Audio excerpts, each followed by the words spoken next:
वार सोमवार 12 जानेवारी प्रभातीच्या वेळी दत्त घराण्यामध्ये हा मुलगा जन्माला आलाय. संक्रमण झालंय, सूर्याचं संक्रमण आपल्याला पौषामध्ये दिसतं आणि ह्या मुलांनी विचारांचं संक्रमण तिथे केलेलं आपल्याला दिसतं. असा हा मुलगा ज्यावेळी जन्माला आला तो शिवाचा अवतार आहे. शंकरांची उपासना भुवनेश्वरी मातांनी केली होती आणि त्यांच्या कृपा प्रसादाने हा मुलगा त्यांना झालेला आहे. आता ह्या मुलांनी आपलं घराणं सुद्धा कसं शोधलंय हो बघा. दत्त हे आडनाव आहे. दत्त म्हणजे देणारा. मग कायम स्वरूपी काही ना काहीतरी देत राहणारा असा हा मुलगा आहे. वडिलांचं नाव विश्वनाथ. मग विश्वनाथ म्हणजे सगळ्या जगाचा ज्याला भारताला करायचा आहे हा जो विचार त्यांनी त्यावेळी मांडला. आज आपण म्हणतो विश्वगुरु भारत होणार आहे, ते त्यांनी 150 वर्षापूर्वी सांगून ठेवलेलं आहे. विश्वनाथ हे आपल्या वडिलांचं नाव त्यांनी त्यावेळी त्याच्यासाठी केलं होतं. माता भुवनेश्वरी. अहो सर्व विषयांच्या दलदलीमध्ये जे त्रिभुवन अडकलंय त्याला काढणारी अशी ही भुवनेश्वरी माता, म्हणून माता सुद्धा भुवनेश्वरी ही निवडली आपल्यासाठी. आजोबा होते दुर्गाचरण. दुर्गाचरण म्हणजे दुर्गा मातेचे पाय आपल्या हृदयात धरणारे, म्हणजे संन्यस्त वृत्तीने राहणारे असे ते आजोबा होते.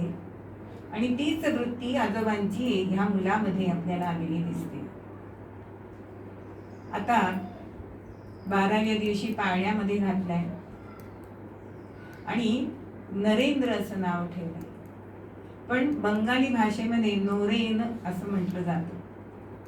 आणि हा मुलगा दिसामासा वाढू लागलाय, पण मुलाचे पाय पाळण्यात दिसतात. अहो छोट्या छोट्या गोष्टीतनं सुद्धा भुवनेश्वरी मातांना जाणवत होतं की हा मुलगा कोणीतरी वेगळा आहे. आता कथा कीर्तनांना आपण न्यायचं. संस्कार ही माता पहिल्यांदा करत असते. म्हणजे असं म्हटलं जातं की 0 ते 6 वर्ष याच्यापर्यंत मातेनी संस्कार करायचे असतात आणि ते संस्कार भुवनेश्वरी माता ह्या नोरेंवर करतायत. एकदा असं झालं की कारण विश्वनाथ बाबू सुद्धा अत्यंत दानशूर होते. पेशा वकिलीचा होता, त्यामुळे अनेक प्रकारची माणसं त्यांच्याकडे येत असत आणि ते जे दान द्यायचे तसं हा मुलगा पण करायला लागला. कारण आपल्या घरामध्ये जे चालतं तेच संस्कारांनी पुढे येतं. एक दिवस हा नोरेन खिडकीत उभा होता आणि एक गरीब साधू तिथे आलाय आणि भिक्षा मागितली. आता जवळ त्याच्या जवळ काय असणार, पूर्वी धान्यामध्ये दागिने ठेवायची पद्धत होती की अडी अडचणीला पटकन मिळते. तेव्हा काय बँक नव्हत्या, लॉकर नव्हते. मग त्या धान्यातला एक दागिना त्यांनी त्या साधूला दिलाय.